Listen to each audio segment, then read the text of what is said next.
Gait, or what we know, is simply just walking.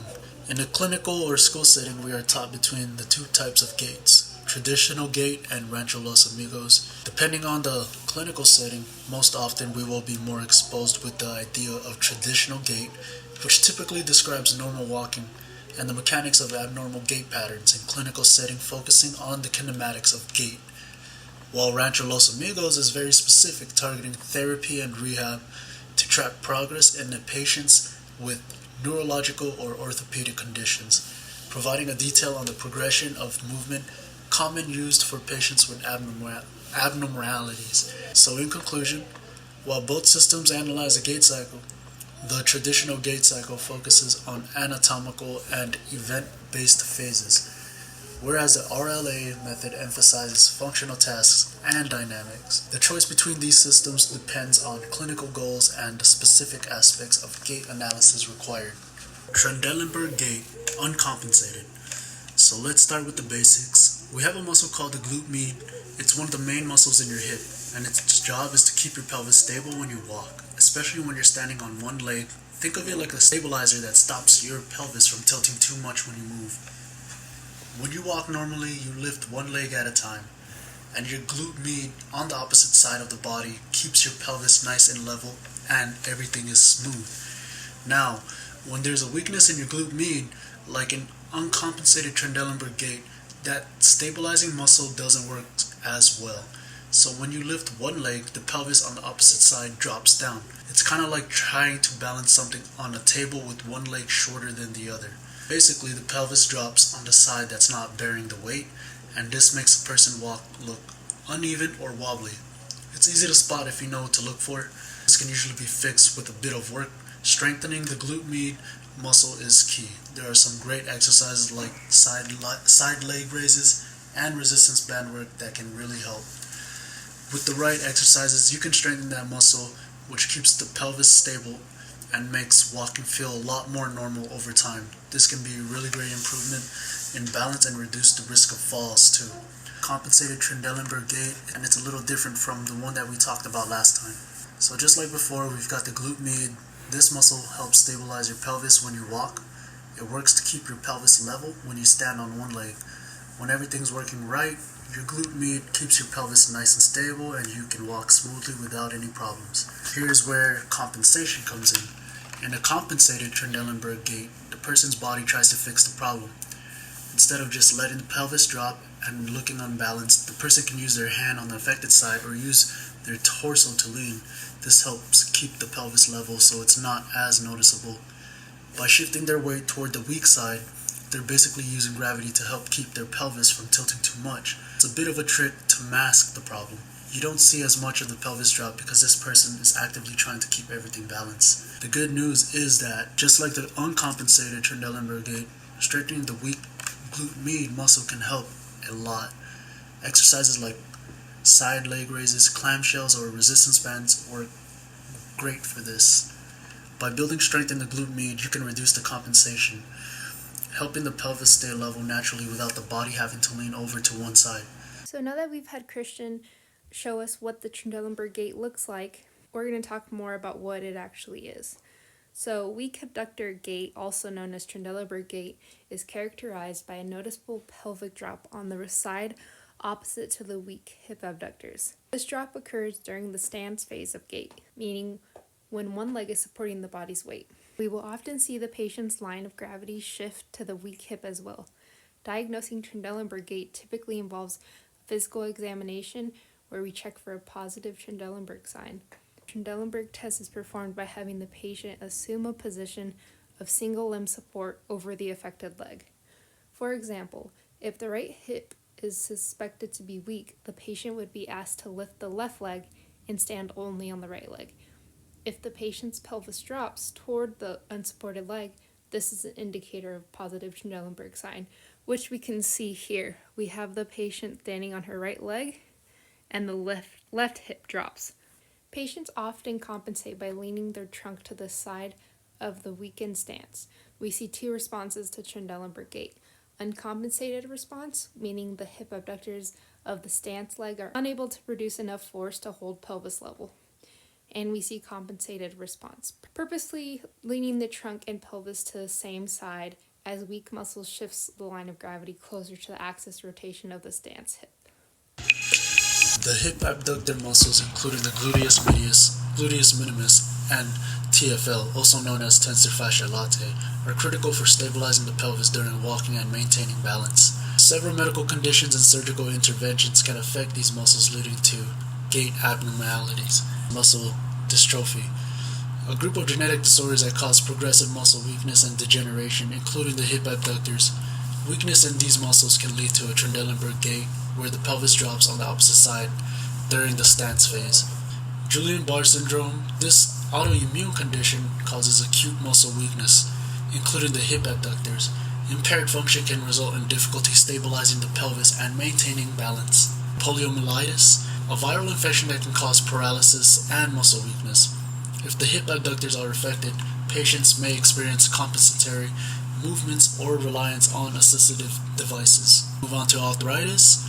Hip joint arthritis, particularly osteoarthritis, can lead to pain and reduced mobility, indirectly weakening the hip abductors. This weakness can cause instability and an altered gait pattern. Instability. Conditions causing hip joint instability, such as ligament laxity or dislocation, can strain the hip abductors and impair their function, affecting overall gait mechanics. Surgery of the hip.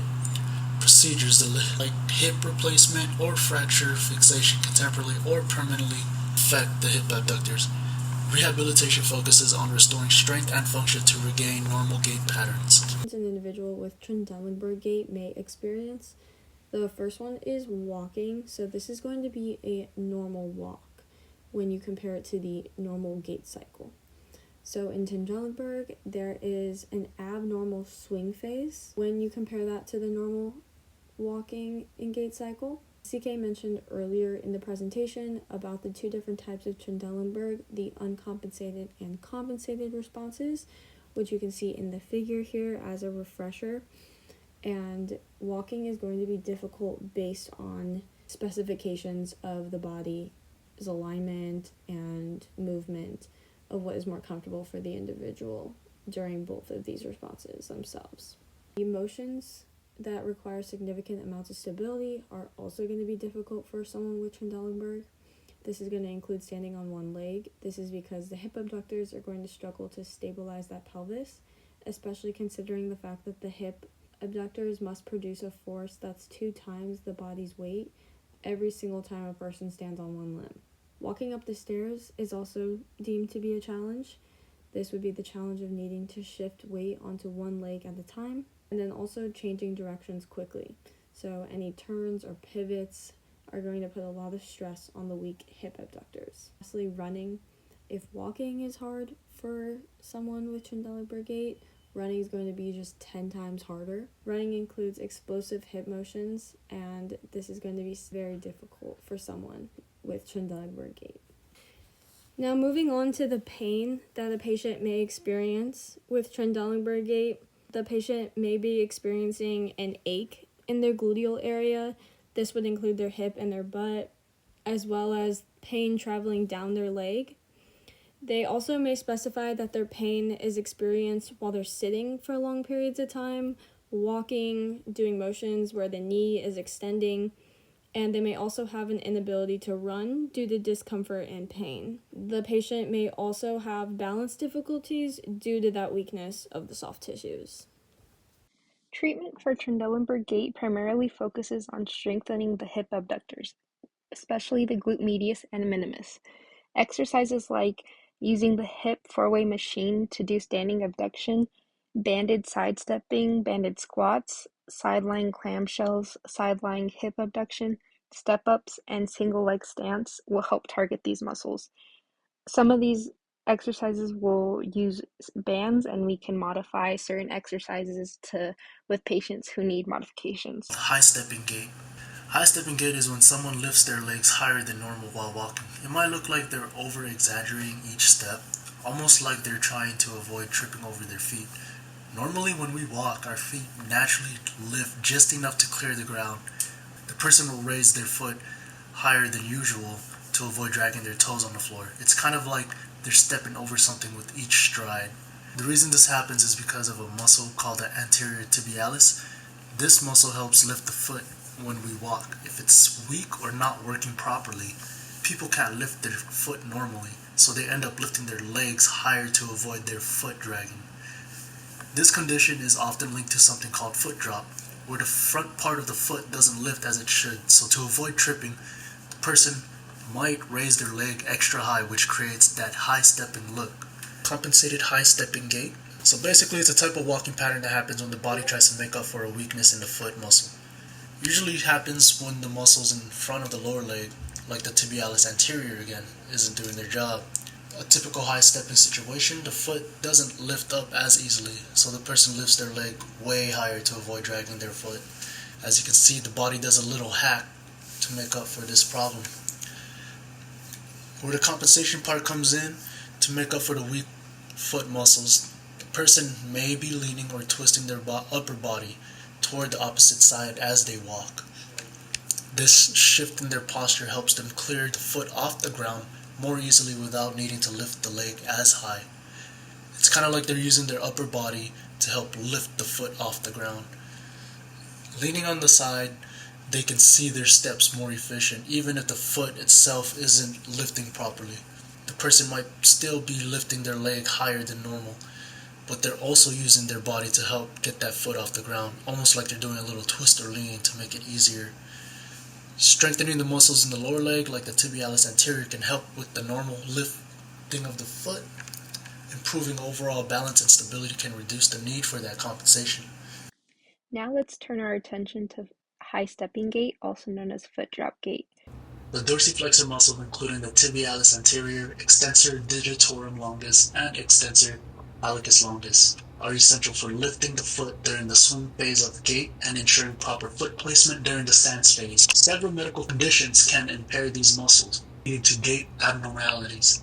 First one we're going to talk about is the injury to the deep fibular nerve. Damage to this nerve can cause paresis or paralysis of the dorsiflexor muscles. This leads to a condition known as foot drop, where the foot drags during the swing phase, requiring compensatory movements such as high stepping, steppage gait. Next, we got paralysis of dorsiflexor muscles. Paralysis, often due to nerve damage or central nervous system disorders, prevents the dorsiflexors from lifting the foot during gait, disrupts the swing phase, and increases the risk of tripping or failing. Now we have the neurodegenerative disorders. Some examples: cerebral palsy and strokes. These conditions can lead to spasticity or weakness in the dorsiflexors. The inability to properly lift the foot during the swing phase results in abnormal gait patterns and reduced mobility. Muscular atrophy. Atrophy of the dorsiflexor muscles due to prolonged immobilization or neuromuscular diseases diminishes their strength and functionality. This reduces dorsiflexion capability, causing gait abnormalities such as foot slapping or foot drop. Motor neuron disorders. Some examples are going to be polio and Lou Gehrig's disease. These conditions impair the motor neurons that innervate the dorsiflexor muscles. Weakness or paralysis of these muscles hinders foot control during the swing and stance phases, affecting overall gait efficiency and stability. Bony landmarks and muscles affected in foot drop gait are going to include the tibialis anterior. There's going to be paralysis and weakness in this area. There's also going to be stiffness in the pterocrural joint, and then those dorsiflexors of the ankle, knee extensors, and hip abductors are going to be weak. Because of this weakness in those ankle dorsiflexors, the plantar flexors are going to be working extra hard, so those are going to be overused and fatigued. And you can see on the figures onto the right what each group specifically includes muscle-wise. And in the very bottom figure, you can see the posterior and the anterior views of the foot, of the ankle, and the leg. The anterior view is going to include the extensors. The posterior view, or the back of the leg, is going to include the flexors. The plantar flexors are going to compensate excessively to propel the foot forward during walking in this case, so this is going to lead to potential strain and tightness into these areas. Now moving on to the difficult motions, someone with foot drop may experience. The first one is normal gait. Just like in Trendelenburg, walking normally is going to be difficult considering specifications for each of these abnormal gaits. Based off of the soft tissues that are affected, normal gait is difficult, and the individual is going to find it more comfortable to have higher steps in order to avert from tripping over their foot that is dragging on the ground. When walking, there's also a difficulty initiating a step. So there's dragging the toes and a slapping sound when the foot hits the ground. These are common issues. And then quick direction changes. So sudden stops or turns can be difficult to manage due to the impaired ability to lift that foot quickly off the ground. And you can see in this figure here kind of where the peroneal nerve comes in and where the normal foot, what that normal foot's going to do, and what the drop foot does. When it comes to pain a patient with foot drop may experience, there are several different kinds. Because this individual has weakness in their dorsiflexors, there may be pain in the ankle and in the anterior leg. The patient may also say that they have a feeling of numbness in the foot on the palmar side, or that they feel numbness or burning sensations in certain areas of their body. And due to the excessive use of hip flexors and glute muscles and the ankle plantar flexors, they are overcompensating, so this may make them feel more fatigued or be inflamed, and this will cause discomfort and pain in of itself. Specifically, the stress on the iliotibial band, the IT band, may result in knee pain. This would be because that IT band is rubbing against the femur, and that is not very comfortable. Therapeutic exercises and stretching are going to be super important for foot drop gait because we want to focus on strengthening the dorsiflexors such as the tibialis anterior. Physical therapy exercises like banded ankle four-way, where the band wraps around the base of the foot and resists dorsiflexion, plantar flexion, inversion, and eversion. We can do also ankle circumduction, or also known as ABCs, where we have the patient write out the ABCs with their toe. We can use a wobble board to help that range of motion. Calf raises and heel raises are also going to be important. Lunges, static and dynamic, and we can use an incline board to help them do those calf stretches as well. The ankle four-way using a band. So this is going to be ankle plantar and dorsiflexion. We have the patient stepping down on the band to resist plantar flexion and coming back up into dorsiflexion. Ankle eversion. When the patient does it on their own, we're able to wrap the band around their other foot and their base of the other foot and have them evert. Again, with inversion, we have them cross their leg and use the other foot to hold the base of the band and have them resist that inversion. Here's an example of ankle ABCs. Also helps the range of motion of the ankle and completes some ankle circumduction. A calf stretch. Usually do this on a stretch block. Here we're going to do single leg stand on a foam pad. This can help with the patient's stability. We want to support them just in case they don't grab onto that bar. This can help the ankle and the ankle dorsiflexors. Here's an example of a wobble board that we use to help increase the patient's range of motion in the ankle. If they're used to plantar flexion, we want to get them into that dorsiflexion. So here we have plantar flexion and dorsiflexion, and then we go to inversion and eversion. Here we have some toe raises just to help activate those ankle dorsiflexor muscles, such as the tibialis anterior, holding onto the bar for support. Then we're going to go into some calf raises just to get the stretch of those muscles and help them back of the muscles. Again, we want to watch the patient when completing these therapeutic exercises just to make sure they're properly doing them, and especially when we're having them stand or do any dynamic workouts where they could possibly fall.